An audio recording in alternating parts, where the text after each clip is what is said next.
Hello दोस्तों, कैसे हो आप सब। आई होप सब अच्छे होंगे।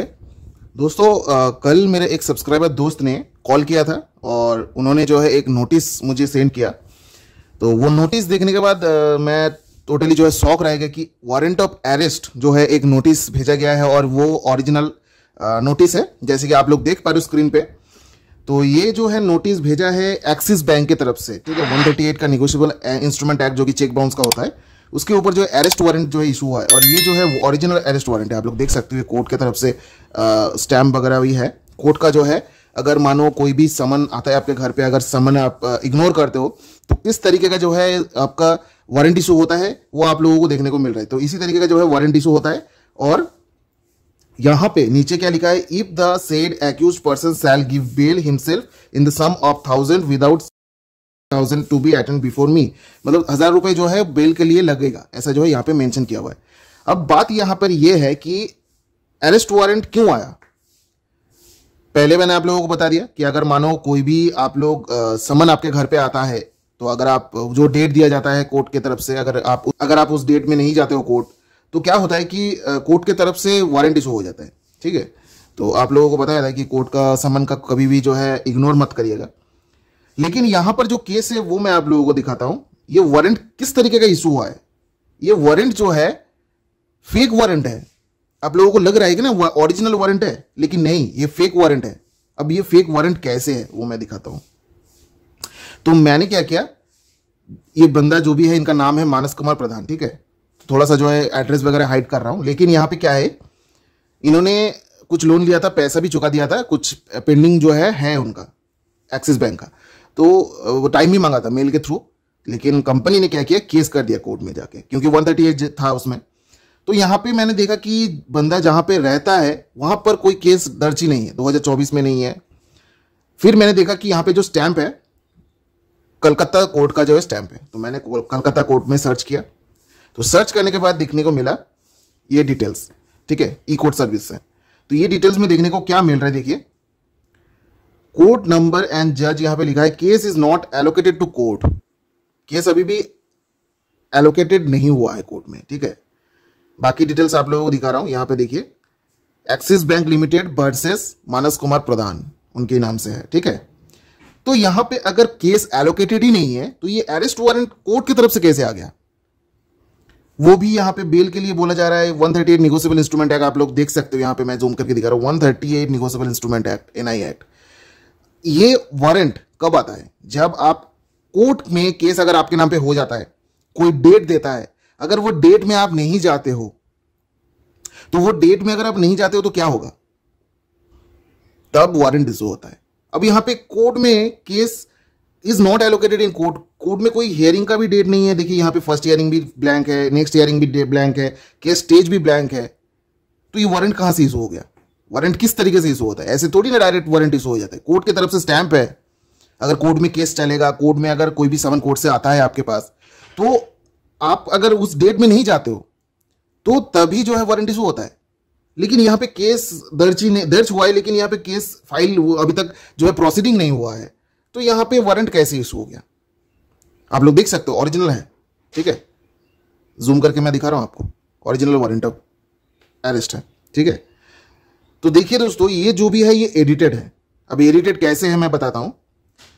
यहां पर ये जो नीचे का पोर्शन है ये बैंक का ही है, ठीक है। मानो कि किसी और का जो है अरेस्ट वारंट इशू हुआ है शायद, तो यहां पे क्या हुआ, यहां पे जो ऊपर वाला पोर्शन है जहां पर एड्रेस वगैरह होता है, टू द होता है, वो वाला एडिट कर दिया, ठीक है। अभी के टाइम में बहुत सारे ऐसे सॉफ्टवेयर है जिसके थ्रू एडिट किया जा सकता है। अब मैंने क्या किया, इस जो ये वाला जो नंबर दिख रहा है ना, ये नंबर से सर्च किया, तो ये किसी दूसरे के नाम से जो है खोल रहा है, ठीक है, वो भी 138 का ही है। इसीलिए क्या हुआ, उसका जो भी स्टेटमेंट था उसका वारंट का जो है कॉपी निकाल के थोड़ा सा एडिट करके उस बंदे को भेज दिया डराने के लिए। अब बताओ यहां पे मतलब किस हद तक, किस लेवल तक जो है लोगों को डराने का प्रोसेस चल रहा है इन लोगों के पास जो भी चीजें करते, ये लोग जो है जो भी चीजें करते हैं किस लेवल तक जो है पहुंच गया है। अब जिसको पता नहीं होगा वो डरेगा। अब वो बैंक वाला फोन करके बोल रहा है कि आप बेल क्यों नहीं कराए, बताओ। अब कोर्ट में अगर केस चल रहा है, कोर्ट की तरफ से अगर अरेस्ट वारंट आता है, तो ये बंदा बैंक की तरफ से क्यों बोलेगा फोन करके कि आप बेल क्यों नहीं करा रहे हो। अरे भाई, बेल कराएगा कौन, कौन नहीं कराएगा वो बैंक से थोड़ी बोलेगा, वो तो अब कोर्ट में अगर केस चला गया, कोर्ट की तरफ से वारंट इशू हो गया, तो कोर्ट में वो समझेगा ना सब कुछ। तो यहाँ पे मैं दिखा रहा हूँ, 1 मिनट, स्क्रीनशॉट है कुछ, देखता हूँ 1 मिनट, स्क्रीनशॉट सेव्स है, मतलब ये व्हाट्सएप पे भेजा है, ठीक है। कोई भी घर पे समन नहीं आया, कोई भी नोटिस नहीं आया घर पे, डायरेक्ट जो है अरेस्ट वारंट उसके नाम पे आ गया, और वो भी जो है कोर्ट की तरफ से स्टैंप। कोर्ट में जब तक केस रजिस्टर्ड नहीं होगा तब तक अरेस्ट वारंट इशू नहीं होगा, ठीक है। 138 निगोशिएबल इंस्ट्रूमेंट एक्ट पे वारंट तभी इशू होता है, मानो कि अगर कोर्ट में अगर बुलावा आया है, उस डेट में आप नहीं जाते हो, तभी अगर आप उस डेट को मिस कर देते हो तो नेक्स्ट डेट में आपको हियरिंग होगा, ठीक है। नेक्स्ट डेट में भी आप नहीं जाते हो, तभी जाके वारंट इशू होता है। लेकिन यहाँ पर केस तो दर्ज हुआ है, लेकिन केस अभी पेंडिंग में है, ठीक है। आप लोगों को देखने को मिल रहा है case is not allocated in court, फिर भी जो है यहाँ पे वारंट इशू हो गया। मतलब किस लेवल तक आप लोगों को डराने के लिए अभी काम काज चल रहे हैं। आप लोगों को थोड़ा सा दिमाग लगाना है, डर आपके मन में आएगा कि इस तरीके का जो है नोटिस आ गया है, अब मैं क्या करूं। डरने की जरूरत नहीं है, थोड़ा सा दिमाग लगाइए कि आपके पास अगर इस तरीके का वारंट आ रहा है तो यहाँ पे कुछ ना कुछ इंफॉर्मेशन आप लोगों को देखने को मिलेगा, उसके थ्रू आप लोग स्टेटस चेक करो कि हाँ सच में ही कि आपके नाम पे केस है। वो चेक आसानी से कर सकते हो, जैसे कि यहाँ पे जो कोर्ट का नाम है, आप ई कोर्ट सर्विस में जाके उस कोर्ट का नाम वहां पे दे सकते हो। आप जिसके नाम पे है, मानो कि आपके नाम पे कोई भी आपका नाम है, तो वो आप वहां पे सर्च कर सकते हो, कोई भी दिक्कत नहीं है, एकदम डिटेल्स वाइज चला आएगा कि आपका नाम पे कोई केस चल रहा है या फिर नहीं चल रहा है। अब यहाँ पे एक और चीज, इस तरीके का जो है नंबर देखने को मिलेगा, इस नंबर से भी आप सर्च कर सकते हो।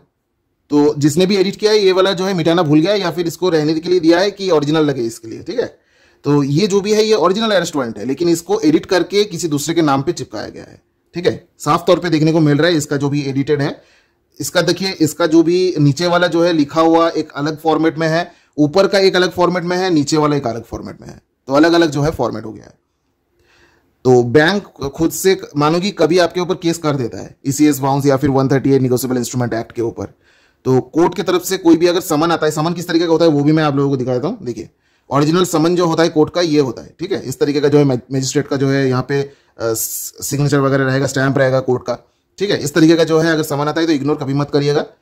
और अगर मानो आपके ऊपर केस होता है, आपको देखना है कि उसका स्टेटस क्या दिख रहा है, उसका डेट क्या दिख रहा है। तो यहाँ पे डेट देखिए ब्लैंक है, स्टेटस ब्लैंक है, केस यहाँ पे दिख रहा है कि अभी पेंडिंग में है। 2023 में 11 तारीख को जो फाइल किया है, रजिस्ट्रेशन हुआ है 12 तारीख को, 12-23 को।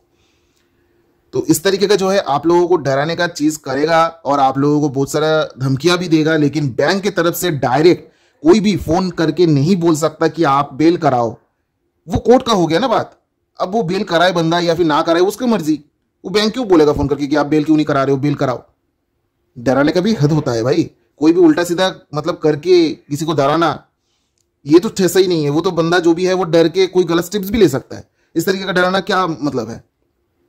हाँ अगर केस करता है तो वो कोर्ट में करे, कोर्ट की तरफ से वो समझेगा, लेकिन बैंक वाला इस तरीके का जो है इलीगल टाइप का चीजें कर रहे हैं लोगों को डराने के लिए। तो दोस्तों इस तरीके का अगर वारंट आता है आपके नाम पे, कभी अभी जो है ये नया चीज है, अगर इस तरीके का चीज होता है आपके साथ तो सबसे पहले आप लोग सर्च करके देखिएगा कि सच में ही आपके नाम पे कुछ हुआ है। अगर हुआ है तो क्या है उसमें, आपके घर पे कोई भी समन तो आया नहीं है। अगर आया होगा तो आप लोगों को मिल जाता, क्योंकि सरकारी समन आपके घर पे आएगा, आप ही को देगा, आपके नाम से होगा तो आप ही को देगा, किसी घर वाले को नहीं देगा, सिग्नेचर करके लेके जाएगा। तो ये चीज आप लोग ध्यान में रखिए। जो भी आप लोगों को देखने को मिल रहा है वारंट वगैरह, ये टोटली फेक है, ठीक है। फेक वारंट इशू हुआ है यहाँ पे दिखा रहा है, और इस तरीके का आप लोगों के साथ भी हो सकता है। ना डरना नहीं है आप लोगों को ये सब चीजें देखने के बाद। तो इसलिए मैंने सोचा कि आप लोगों के लिए वीडियो बना दूं। जिस भी भाई ने मुझे भेजा है उन्होंने रिक्वेस्ट किया था कि इसके ऊपर वीडियो बना दीजिए, तो उनको थैंक्स बोलना चाहता हूं कि उनके वजह से जो है आप लोगों को कुछ इन्फॉर्मेशन मिला कि हाँ इस तरीके का जो है चीजें हो रहा है अभी के टाइम में। तो दोस्तों वीडियो अच्छा लगा है तो लाइक करें, दोस्तों के साथ भी शेयर करें, सब्सक्राइब बटन प्रेस करना ना भूले। तब तक के लिए चलते रहो, टेक केयर, जय हिंद, जय भारत दोस्तों।